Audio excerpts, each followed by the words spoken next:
Hello everybody, Pastor Chip here.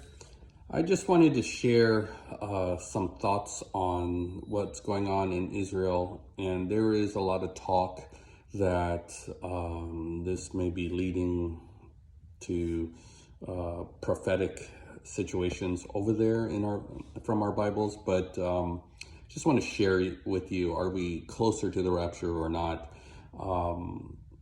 Well, let's just take it to Matthew 24. If you don't know, Matthew 24 is a big highlight of the rapture. So let's look at it.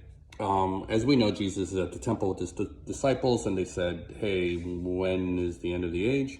And Jesus answers in Matthew 24:4, take heed that no one deceives you, for many will come in my name, saying, I am Christ, and will deceive many. That actually alludes to Revelation 6, seal number 1, where the white horse rider comes aboard, because then Jesus says, and you will hear of rumors of wars and rumors of wars. See that you are not troubled, for all these things must come to pass, but the end is not yet. For nation will rise against nation and kingdom against kingdom. So we know in Revelation 6, seal 2, that then the red horse rider comes out and there's war. So you have the white horse rider, the leader, and then the red horse, which means the incoming war. And we know from Jesus's time, there was wars and rumors of wars all over the Roman Empire in the Middle Ages until, World War I, World War II. So what is he referring to? I believe he's definitely referring to what we're going to see in Revelations at the very end. So, and then we continue, and Jesus says, and there will be famines and pestilences and earthquakes. As we know, famines and pestilences come from the third horseman that brings economic crash and diseases, and then the accumulation of all of those 1, 2, and 3 horsemen is seen on the fourth horseman, who is death, that has Hades following him. Jesus says all these are the beginning of sorrows. So you can see how those definitely shadow Revelation chapter 6. So we just showed the 4 horsemen in that first paragraph. We go to Matthew 24 again, verse 9. Then they will deliver you up to tribulation and kill you, and you'll be hated by all nations for my name's sake. And then many will be offended, will betray one another, will hate one another. Of course, the next seal number 5, after the 4 horsemen, is the martyrs claiming, when Lord, will you have vengeance upon for our blood? And here you see in Matthew 24 them becoming martyrs. Okay, and then verse 11 in Matthew 24.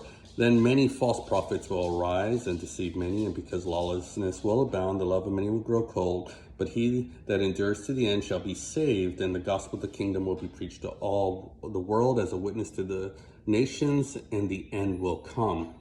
So the next line, verse 15, he tells you the immediate sign of when he comes. He goes, therefore, when you see the abomination of desolation spoken by Daniel the prophet standing in the holy place, then let those who are in Judea flee to the mountains, and let him who are in the housetops not go down. And that same verse all the way through, and unless those days are shortened. So here you see that there is a event, and it has to do with the temple.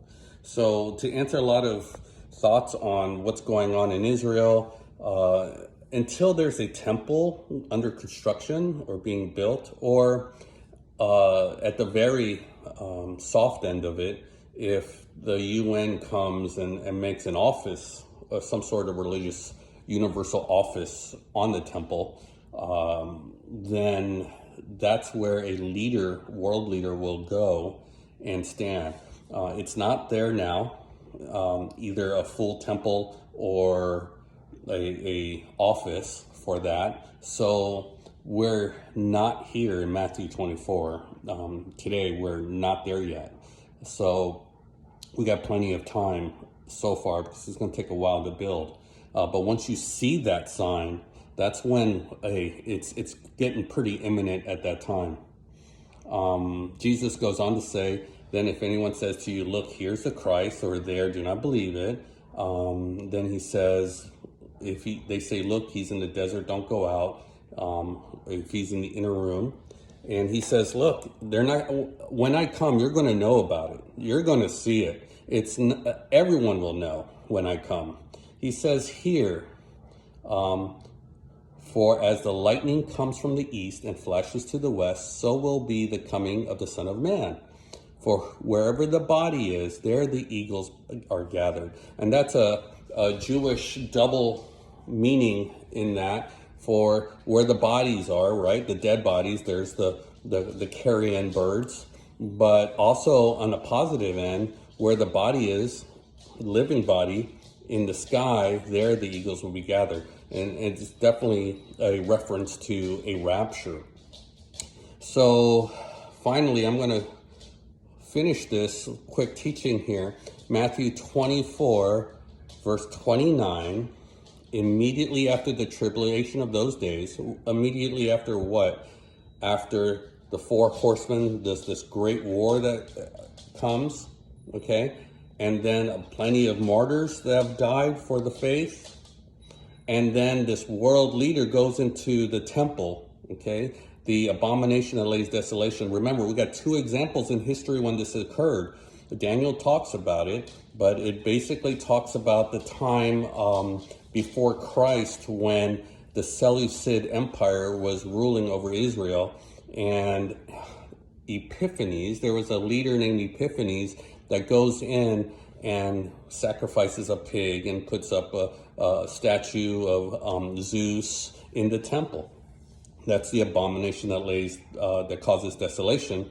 And also when in 70 AD, when the Romans came in and took down the temple, they also cleansed the temple with the sacrifice of a pig to purify a destroyed temple, is what they do. So we have two sacrifices of pigs there, and that causes desolation. So the next time it's going to happen, Jesus says, my return is imminent. So he speaks about it here in Matthew 24. He says in 29, immediately after tribulation those days, the sun will be darkened and the moon will not give its light. The stars will fall from heaven and the powers of heaven will be shaken. That alludes to Revelation. We're back to Revelation 6, okay? 6:12, where it says, I looked when he opened the sixth seal, and behold, there was a great earthquake. The sun became black, the moon became blood, the stars of heaven fell. Then the sky receded as a scroll when it's rolled up, and every mountain and island was moved out of its place. So Jesus talks about that in Matthew 24. There it is. John writes about it in Revelation 6. But it's funny because Jesus says, then the sign of the Son of Man will appear in heaven, and then all tribes of the earth will mourn. Revelation 6 talks about it too. Watch. He says here, every mountain and island was moved out of place. Watch this. And the kings of the earth, the great men, the rich men, the commanders, the mighty men, every slave and every free man, hid themselves in the caves and in the rocks of the mountains, and said to the mountains and rocks, fall on us, hide us from here's the sign that Matthew 24 talks about. It says here, hide us from the face of him who sits on the throne and from the wrath of the Lamb. For the great day of his wrath has come, and who is able to stand? So obviously they hidden in their caves, they're seeing all this cosmic signs, but they're not worried about that. Their main concern is seeing the sign of the Son of Man, Jesus, Yeshua, in the clouds.